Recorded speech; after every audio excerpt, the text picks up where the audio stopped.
High-achieving students are used to success, but what happens when they fail? Today, we're breaking the silence on setbacks, resilience, and the pressure to be perfect. Coming up next.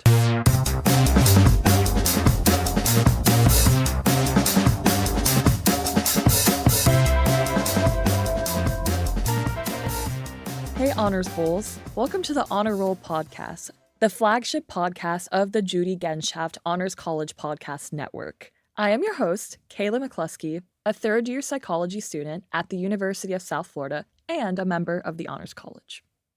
Today, my co-host is Fabiana Requena, a third-year honors student studying marketing and business analytics. Hi, Cayley. It's great to have you here on the podcast. Thank you so much. As always, we like to start the podcast off with one big question. So my question today is, have you ever felt like you really failed? Well, honestly, I feel like we all encounter moments of where we feel like we fail, but in reality, we don't. I'll share like a funny anecdote. My dad has been teaching me how to drive a manual car, like stick shift, which is really challenging. And I have short stature, so it's really hard for me to like reach the pedals and everything. And it can be really intimidating, especially with somebody who is really good at driving a stick shift car. And one time I was, practicing driving with him, and I was out on like a busy road and I stalled the car. So like the car shuts off and you have to like restart it. And I kept stalling it like 3 times, and I was like at a light and people were honking, and then I wanted to cry. So at that moment I felt like I can't do this. Like I failed, like I'm crying, like what do I do? And the reality of it is just knowing how to pick yourself back up and restarting and not being afraid of failing again. Because I can, be assured that that's going to happen again. But learning how to cope with that is really important. Yes, absolutely. I do relate to that because I'm a runner, and the first half marathon I ever ran, I trained really hard for it. And I did like really well. I ran like an hour, 48 minutes. That was really good. I was happy about that. But then I ran another half marathon recently, and my time went to like 2:15, and I was like, what happened? And, granted, I was like running up all these bridges and like this high incline sort of course, but I felt really bad because I was like, that's bad. Like for me, I was like, that time is not good. Like I didn't train well enough. I didn't try hard enough. I should have ran a little faster. But I'm like, looking back in hindsight, I'm just like really proud of myself for finishing that half because it was pretty awful. But yeah, no, I get that. I also cried after it, but it's okay. And that brings us to today's topic, failing forward. As part of Failing Forward Week, we're joined by honor student Rachel Weitz, Professor Melanie Ryerson, NMS coordinator Audra Santerre to explore how they're reframing challenges. Stay tuned.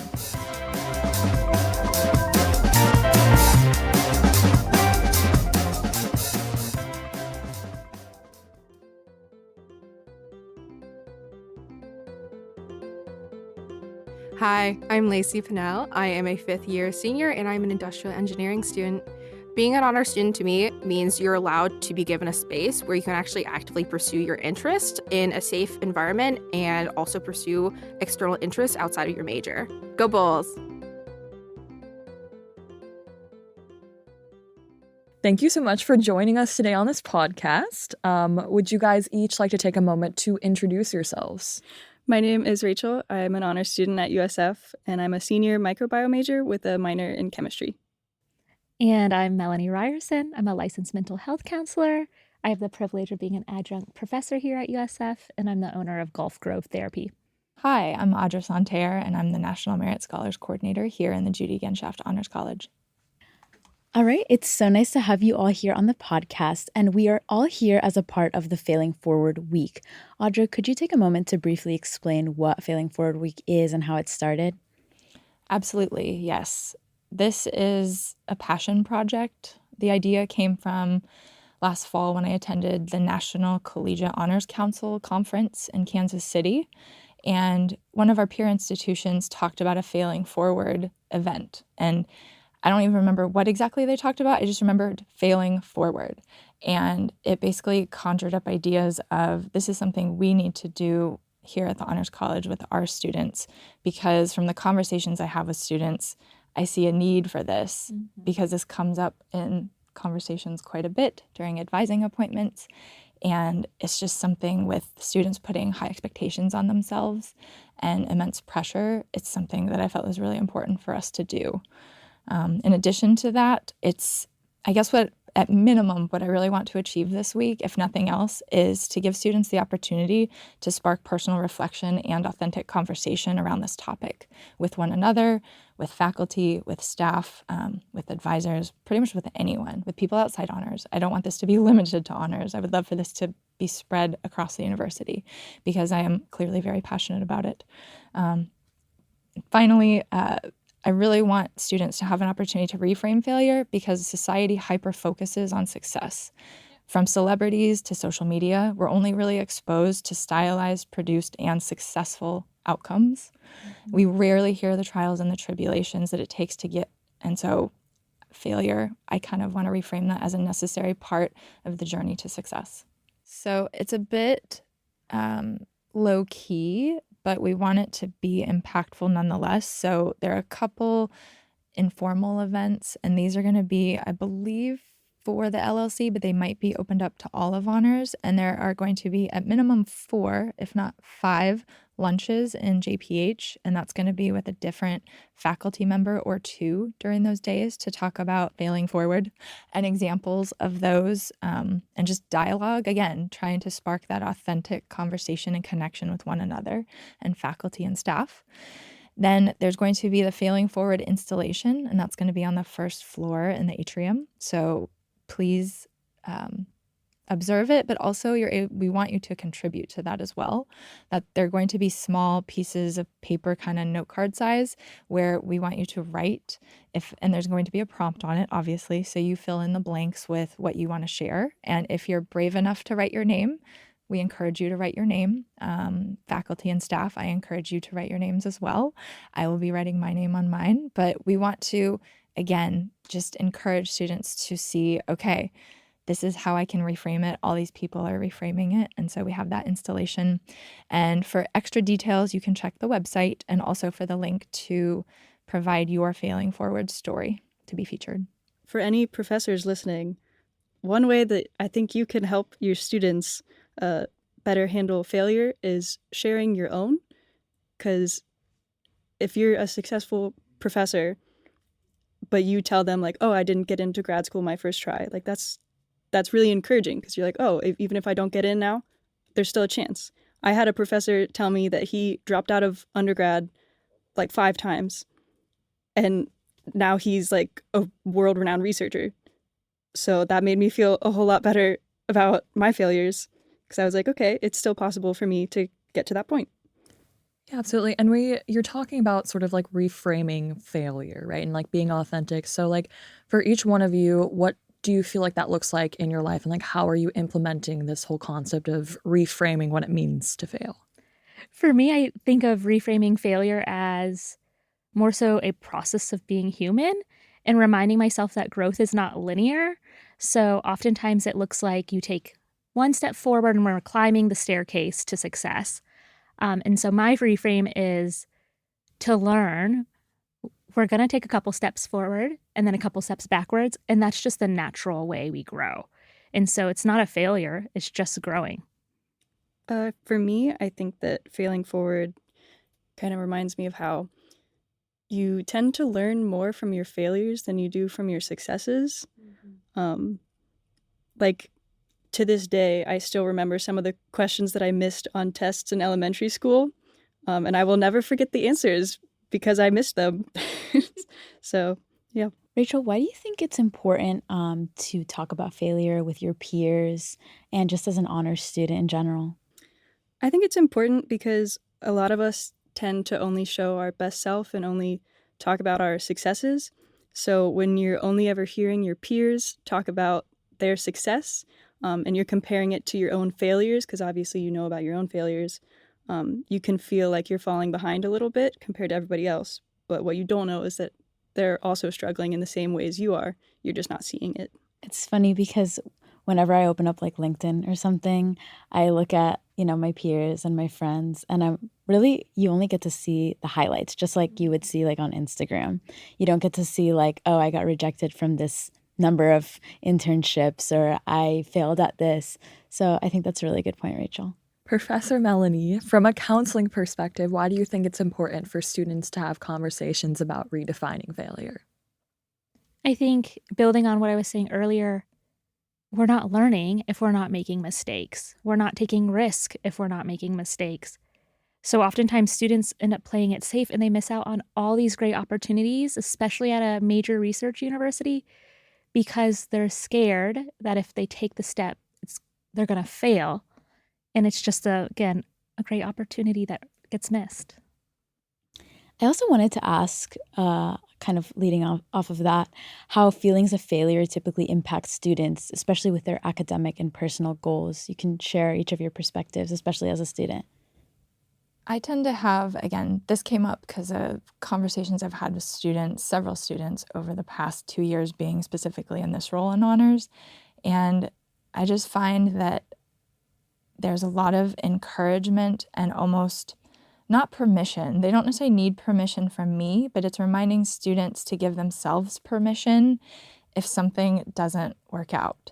And it's not, obviously, I'm not a counselor, so I would defer to Melanie on more specifics of this, but there are a lot of counseling parallels in advising. And so I tend to talk students through a lot of that and the processing of whether it's an event or a non-event, not becoming a semifinalist en route to a Fulbright. That can be very disappointing.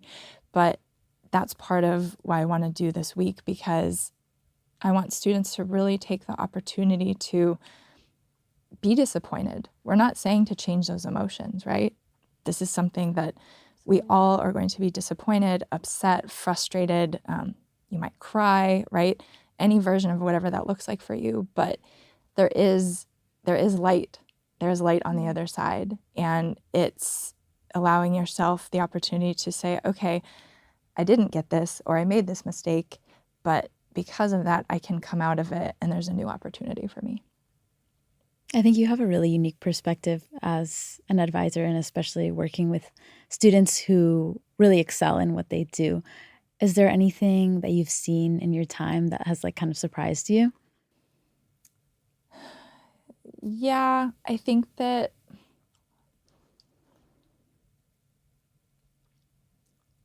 just the level of pressure that students put on themselves.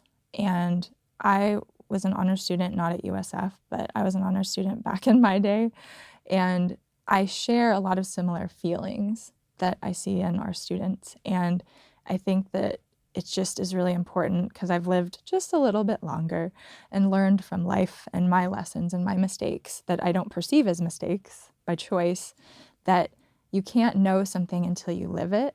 Yes. And you never know until you try. And that's actually something I got reminded by Will Smith in his book. And it was a really powerful book, in addition to Becoming by Michelle Obama. Their decision-making processes and how they reflected on their experiences when, again, we see those people as two very successful individuals. However, they for sure failed.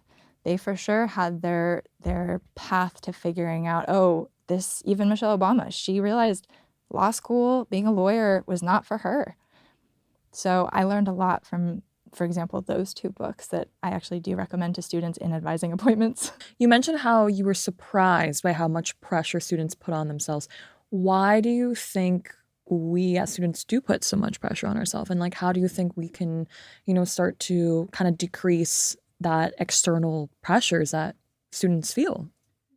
Based on my experience, when I went to college a couple decades ago, I didn't have a smartphone, and social media was sort of just starting, and I didn't have it. So we still compared ourselves. I still compared myself, but there wasn't as much pressure in terms of social media comparison in all the platforms.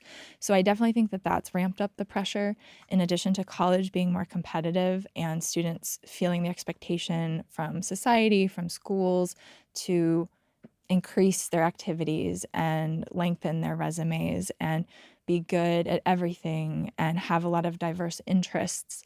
I just think it ups the ante quite a bit between those two things. And a lot of it is just reminding students that they don't have to do everything and they can't do everything. It's just not possible. And it's really important for students to focus on not so much that they can't compare themselves, but who are they comparing themselves to and why? And really thinking about what is their definition of success? What is their definition of what works for them based on their values and who they are and who they want to become and what they want to achieve? It's very much an individual process. And so I encourage students to really just deeply reflect on that, because at the end of the day, even if you have pressure from parents, from outside influences, not to minimize that, but you have to live your life. You have to be satisfied with what you're doing and the choices you're making. And the more pressure you put on yourself for that, then I think that helps you not make as intelligent choices and the best choices for yourself. Yeah, absolutely. And just like as a little bit of an add-in, I'm looking at my phone right now and I have gotten this like little quote from a book that I quite literally like cut out with a pair of scissors because it was like that impactful. And it says, "I'm easily enthused by all activities and I forget that I'm not supposed to do it all." Because I know as like a college student, I'm interested in everything, like whether that's music, I love astronomy, I love medicine, I love psych. And I found myself in a lot of situations where I don't have enough hours of the day to tend to everything that I find interesting. And at some point, it's like the things I find interesting lose their spark because I'm trying to make them tasks and I'm trying to get them, oh, for example, I like to spend an hour a night before I go to bed reading, right? But then at some point, it just became like, oh, I have to wrap it up. I have to wrap up the studying so that I can read because I said I was going to do this. And it starts to lose its spark. So I definitely think, that was a really good point that you brought up. And to piggyback on that, Rachel and I have had conversations about this. I've had these conversations with other students. And broadly speaking, it's sometimes you have to think about, what do I want to do? Not what do I need to do? Because with the honor students, that tends to be not the difficult question. Everybody knows what they need to do. But it's really a matter of, okay, I need to press pause. And what do I want to do right now? Do I want to read a book? Do I want to go for a walk? Do I need to take a nap? Do I need to, I don't know, listen to a podcast, whatever it might be. But it's really important to remind students and ourselves as high achieving faculty and staff too, that what do I feel like doing right now? What do I want to do right now? I agree, because we're not machines, we're humans. And so our brain needs breaks, it needs novelty. So I think we have this high expectation in our society as professionals and as students that, oh, I'm supposed to be able to sit down and focus on a task for 4 hours straight. And that's not how our brain is designed. So by you and by us making a lot of our hobbies side hustles and, trying to find a market for it, we're killing that opportunity for our brains to like flourish and have fun, which then allows us to go back into the focus work and kind of develop that healthy rhythm of what do you want to do and what's fun, because that's good for our brain and it's good for focusing and it's good for finding success. Yeah, absolutely. And I was going to say, as a counselor, I mean, I know a lot of times my counselor had told me, to take micro breaks, right? And the importance of a few minutes a day, whether that's, just stopping to like practice meditation and practice like intentional breathing or journaling. Like, do you personally use micro breaks, and like, what do you feel like the importance of that is? I definitely think it's important. I am not as structured with it, but it's really as simple as there gets to a point when, especially with admin, that's the not fun part of counseling, billing insurances, writing notes, all that stuff, where after an hour or so, I naturally will start to lose focus and kind of think like, oh, this isn't fun. I don't want to do it. So I give myself permission to then, okay, I'm going to go pet my dog. I'm going to go take a lap around the neighborhood and then come back to it. So I let it be organic. And when my brain starts losing focus, I know, okay, it needs a micro break. Let's just honor that. And then we'll get back to maybe the unpreferred tasks that I'm not loving right now. Yeah, I think I've definitely gotten a lot better at taking breaks the past 2 years, because I used to never give myself any breaks. If I had like an assignment that was due, I would not let myself do anything enjoyable until it was done, which usually meant that I was sitting there doing nothing, stressing about it because I couldn't get myself to work on it anyway. So now I've gotten a lot better at like, if I'm trying to work on an assignment and I feel like I I can't do this right now, I just put it away and stop thinking about it and go do something else. And it's been life-changing. My name is Lindy Davidson. I am the Associate Dean for Academic Affairs in the Judy Genshaft Honors College on the Tampa campus. If you're thinking about joining the Judy Genshaft Honors College, don't do it. Don't do it unless you are really interested in growing, because this is a place where people grow. So come here, bring your ideas, bring your perspectives, but you should expect that other people's perspectives and ideas are going to be different from yours. You're going to learn from them, and you are going to grow with them. This is a space of collaboration, and growth can be really challenging. So if you're up for that, please come and join us. I liked, Audra, when you were talking about the kind of individualized approach of everybody has their own path, their own journey to dealing with their challenges and dealing with their failures. There's no guidebook. There's no step-by-step on how to do this. You can't just read a book on it. I mean, you can, look for mentors, or you can, read other people's advice. But really it is a personal journey, and you have to find it within yourself after a lot of trial and error. And that kind of leads me to my next question, which is, we're having these conversations about failure, but would you mind sharing a time where you feel like you failed at something and how you overcame that feeling? Ooh, I got a juicy one. So senior year of high school followed the loss of my brother. I lost him during my junior year. So you can imagine there were some mental health issues there. I was definitely anxious. I was definitely depressed. And my school counselor had a great idea that she was going to put me in AP Calc. It was my 6th math credit. I wasn't required to do it. I knew I wanted to be a social studies teacher, so I knew I wasn't required to do high-level math. But she thought it was going to be good to challenge me during my senior year. I was stubborn and depressed and was like, I won't do it. I'm not going to go to class. I'll take the F. And I didn't think it was going to be a problem because I had already been accepted into USF. And I got in, and I was a first-generation college student, and they put me on academic probation because I came in with that F in that AP class. And then naturally, you can imagine my mental health is still not good. I'm figuring out college. No one in my family has done this before. And I'm partying way too much. And so I miss an exam, and I get like a D, I think, my first semester freshman year at USF. And they pull me from college. They drop me. And I was convinced my life was over. Like, I finally got my ticket out of my house. I finally was going to break some cycles, and it just utterly destroyed me. I was eventually able to petition my way back in, and I started spring semester. And the thing was, it taught me that I had mental health issues. I needed to address them.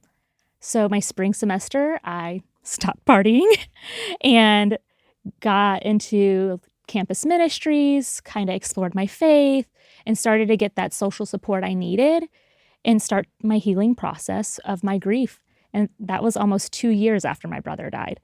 But at the time, it definitely felt like, what am I going to do with my life and what's wrong with me? And now here I am owning my own business and a professor at USF. That's a really inspiring story. I like that you said you kind of set up boundaries for yourself, and you took the time to reflect and saw like what habits were kind of, wrong. And from that you grew. So it really does take sometimes like moments like that to realize like something needs to change. Yeah, I'm a big believer that the only way we learn what our values are and what's in alignment with our values is trial and error. So sometimes we do things and we're like, ooh, that's actually not who I am. I'm going to need a pivot. And sometimes we do things and we feel really good about it. And we're like, oh, that's definitely who I am. That's definitely in my alignment of my values. I want to do that more. But the only way we can figure that out is by living life and making mistakes and dating that partner who's not a great fit for us, or trying that job that's not a great fit for us. You have to get out there and fail. On that note, to kind of piggyback on that, I have something related to that professionally speaking. So a few people know this. I've told some students. I don't know that I've advertised it widely on a podcast before, but I'm okay sharing it because, again, I've learned from it. But a few people know that I applied to the Honors College 8 or 9 times before I got my first job in the Honors College. And in fact, back in 2019, I applied for this very role. Clearly, I did not get it then. And I was obviously frustrated, maybe not frustrated, I was disappointed, right? I was upset because I saw myself, again, feeling like this aligned with values, this aligned with who I was as a future professional. And so obviously I was crestfallen that I didn't get it. But in hindsight, I learned that spending 3.5 years at USF leading up to this role helped me develop institutional knowledge, develop a skill set so I can best serve the students that I get to serve in this role now. So also, I'm extremely grateful for it because I worked hard to get here, and it's just kind of a plug for don't give up. If there's something that you believe in, whether it's a research opportunity, whether it's a job, internship, doesn't matter what it is. If you know that that's where you want and need to be, don't give up. I'm not exaggerating. I literally applied 8 or 9 times. Yeah, like I the current job that I have, because I work at Moffitt, right? I applied to that job and they were about to deny me, right? And then there was someone who had worked on my unit that I was close friends with because she was the president of the PA program. And she spoke highly of me, and she was like, you should give her a chance. You should give her an interview because she's really great. She is only 19. She's just newly a sophomore, and we know that. But she's had experience at a hospital. I think she'd be great. And they gave me that chance, and I got to work at Moffitt. But I was like that close to being denied.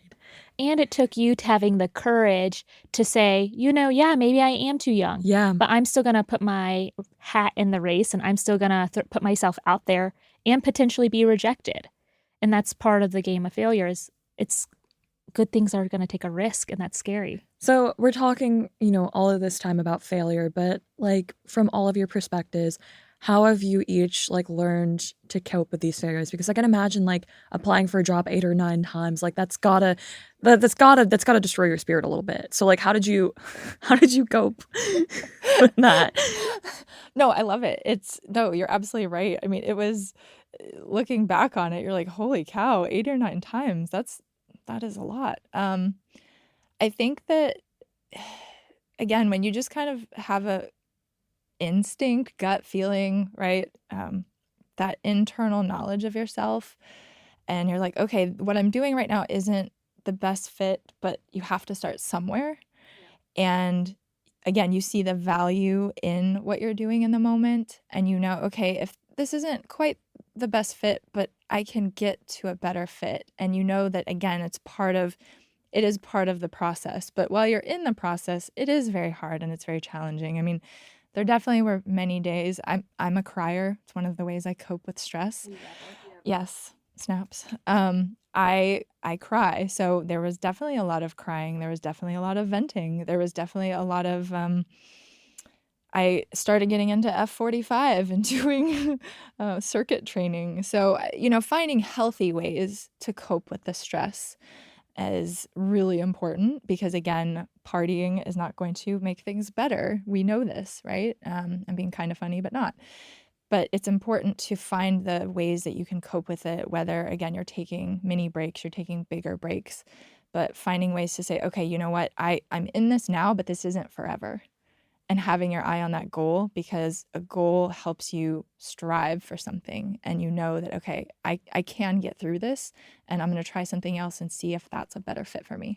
I wanted to add to that. I think oftentimes when we're thinking about failure is we make a mistake, we don't achieve a goal, and we think we are a failure. We generalize it to who we are as a whole person, and that's shame. That's not identifying that it's a mistake and it's just something that happened. So I think a big advice I would recommend to our college students is taking the time to notice, I'm feeling shame.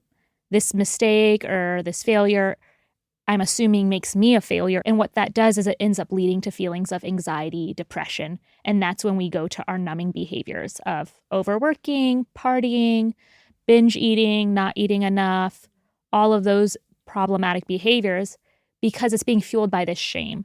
So if we can take a moment and recognize this is shame, we have strategies we can develop for shame resilience. So I can share it with a friend. I can talk to myself like I would a friend and say, okay, like, yeah, it sucks that you didn't get that job, but there'll be another one. And it doesn't mean you're bad at what you do. A lot of those strategies, like talking to a friend, like practicing self-compassion, can really help us experience those failures as simply something that happened rather than making it personal and I'm a failure. I think sharing it with a trusted person can do a lot. I mean, personally, I will take time to like reflect about it because maybe I'm like too embarrassed to talk about it in the moment. But then after some days or weeks, I will kind of feel like, oh, I can actually share this with somebody.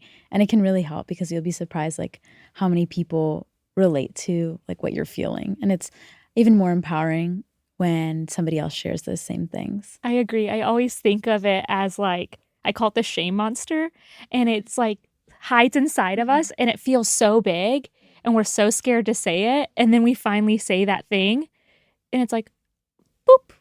Oh, that's it. It wasn't that bad. No one hates me for it. My friends still love me. They still know who I am. They don't think I'm a horrible person or a failure. Yeah, and I think one thing that's really interesting to think about is the fact that you notice how we kind of minimize our successes, right? Like, because we're afraid that people are going to think that we're not being humble, like really like the biggest success is like we get to share them on LinkedIn. Like that's basically our time to be like, yeah, like, oh, like look at this thing I did. Cool. Right. But then we don't think about it. Right. Like we don't think about it. We're like, oh, just an average day. Like, yeah, today, like I went for a run, but like that's something I'm supposed to do. Or like today, I went to class, but that's something I'm supposed to do. Right. But with the failures, it's like, oh my gosh, I got rejected from this job. And it's all I think about for like the next week. I got rejected from this job. Because I got rejected also equals they think I'm not good enough. Correct. Right. That shame. They think I'm not qualified enough. Oh, well, clearly there's something wrong with me because they didn't choose me. Right. Absolutely. My best tip for identifying shame is it often starts with an I am statement. So I am not good enough. I am a failure. That's making it about you rather than the learning process of, I didn't make it into the grad school yet. Right. I might have to apply again next semester. Okay. So you're basically saying that reframing the way that we talk to ourselves and the way that we think about stuff as a college student kind of is, one of the most helpful tactics, you'd say. It's definitely step number one. Yeah. So most traditional therapy goes by the cognitive behavioral model. Yep. And so you would start with your thoughts, hoping they would influence your behaviors and feelings. So absolutely, I think it's a great tool and I want to say simple tool, not an easy tool to implement. It takes a lot of practice, but a simple tool that honor students can practice. Awesome. And so what would you all say would be like a takeaway that you want for students, after this week? Like if you could say, hey, this week has been everything I wanted to, it's been a success. Like what do you think that would be, as a student for you, like Rachel, and then as, professionals, what would you want to see from the students after the week? I think I want students to take away from this that you don't have to conform to other people's idea of success. I know we haven't talked about that as much, but I know for me, I'll share a personal story. Last year, I had a professor tell me I should apply for this one prestigious scholarship. And so I did. And then I got an email telling me that I did not meet their definition of a successful student in those words. So that crushed me a little bit. I had never been called anything other than a successful student. And I think the criteria it was that made them deem me unsuccessful was that I had never held a leadership position in any organization. And I was like, that's not something I wanted to do anyway. So like I have zero interest in doing that. So was I really failing? Like I think I'm successful, like because I was happy. I didn't need to do that activity that I didn't want to do just so that other people would think I'm not a failure. Absolutely. Like, okay, you wanted me to do the leadership position. I didn't. There's no failure there. I could have if I wanted to. One of the things that I want, February, I planned this intentionally in February, because I like alliteration, so failing forward in February, even though we're not adding that part, but I do like alliteration. But seriously, on a serious note, in the month of love, we tend to think of with Valentine's Day, right? I really want to promote the self-love. and forgiveness and forgiving ourselves. Because again, I'm not the counselor, but going back to shame, going back to those feelings where, you're able to find the silver lining in a situation. And that's something my grandma used to say, was there's, a silver lining in every cloud. And if you really want something, you can persevere, and just recognizing and embracing that failure is a normal part and necessary part of the road to success. I also wanted to ask what you think the consequences are when a student fails to reframe to, their whole perspective on failure. How do you think that can be dangerous? How do you think it can have like a really big impact on their life and long-term growth in general?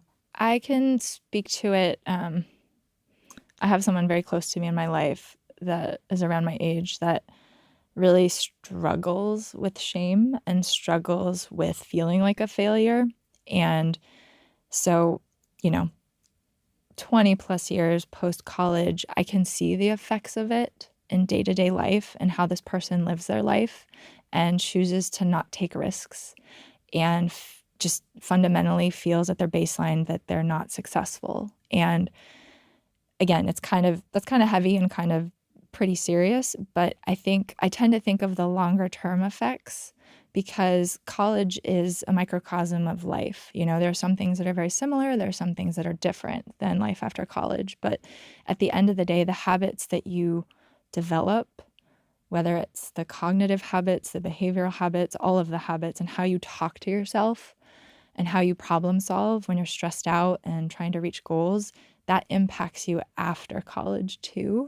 So I would just say that, yeah, it's really important. And there are potentially, pretty detrimental effects long-term to your self-esteem and self-efficacy and believing in yourself.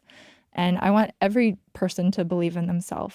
It doesn't matter what their goals are. It doesn't matter who they want to be, where they want to work. That part isn't important. Everyone should believe in themselves no matter what. I think a lot of that stems from your home life and like how your parents raise you. What would you say to students that feel that pressure like at home and from their parents or from their siblings? I think it's one of the hardest pieces is the family pressure and the social pressure, especially when it is cultural. A lot is riding on some students to make a difference and break cycles for their families. So I think there's a balance of honoring the family and the culture and the expectations there, but also being honest about what you really want, what you value, and what you need, which takes a lot of courage. So I think using those resources, using your advisors, using the community organizations and the student organizations to finally get the courage and feel safe enough to take that risk of, yeah, maybe I am getting a lot of pressure from home. And all I can control is myself and how I navigate that and how I talk to myself. I'm not going to change my parents' opinion on this always, especially if it's generationally been a certain standard for several years. Yeah, and I think if we're not able to reframe the way that we think about failure, like for example, when I was in high school, right? Like my line of thought would be like, oh, I didn't get this thing. Because I didn't get this thing, I'm not good enough. Because I'm not good enough, therefore I'm going to add more things to my schedule because now I have to feel like I'm playing catch up to other people to be better. And then what that does is just burn me out, right? And then burnout, we've got, we've got the anxiety, we've got other things that come along with that. So I think not dealing with reframing the way that you think, unfortunately, does cause you to, it changes your behavior, right? It makes you want to add more things to your schedule instead of, taking time to maybe like refocus. It's just, I have to catch up now. Absolutely. I talk about this a lot in my office, is our brain is wired for survival. So naturally, it looks for evidence that supports those negative beliefs. So if you believe you're a failure, your brain is going to try to protect you from future failure by looking for every potential failure. It's a protective mechanism, but it doesn't lead to success. So we have to consciously make an effort to look for evidence that I'm actually successful. I'm actually doing a really great job in this program. Man, I'm a great friend. And we have to consciously make the decision to look for positive evidence for our brain to support those beliefs, because naturally our brain is going to think survival first. And it has to rule out all those risks. I think we've had some really good conversations today about what, failure means to us and how to sort of like, shape our change our thinking, right, around the subject. And I wanted to thank you all for taking the time out to be here. Thank you, students and faculty, if you're listening to this podcast. I hope that, we've made an impact in the way that you think or started to open these conversations in the community and in your mind. Thank you for joining us today. It was a pleasure to have you all here. Thank you. Thank you. Thank you.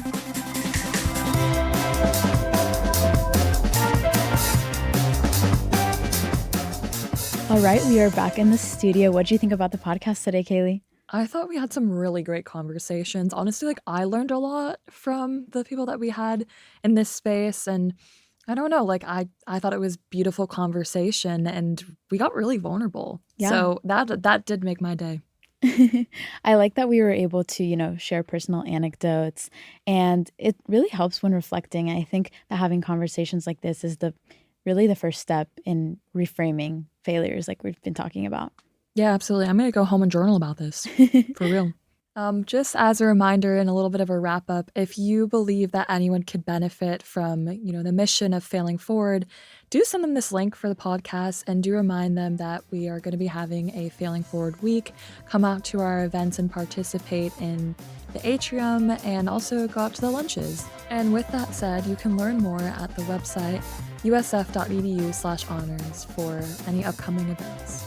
That will do it for this week's episode. The Honor Roll podcast is recorded in the Judy Genshaft Honors College at the University of South Florida Tampa campus. Production assistance is provided by honor student Audra Santerre and Nguyen. Thank you all so much for listening.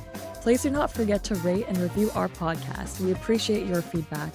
Please join us and tune in next week where we hear more honor stories and talk to more members of the Judy Genshaft Honors College. Until next time, go Bulls!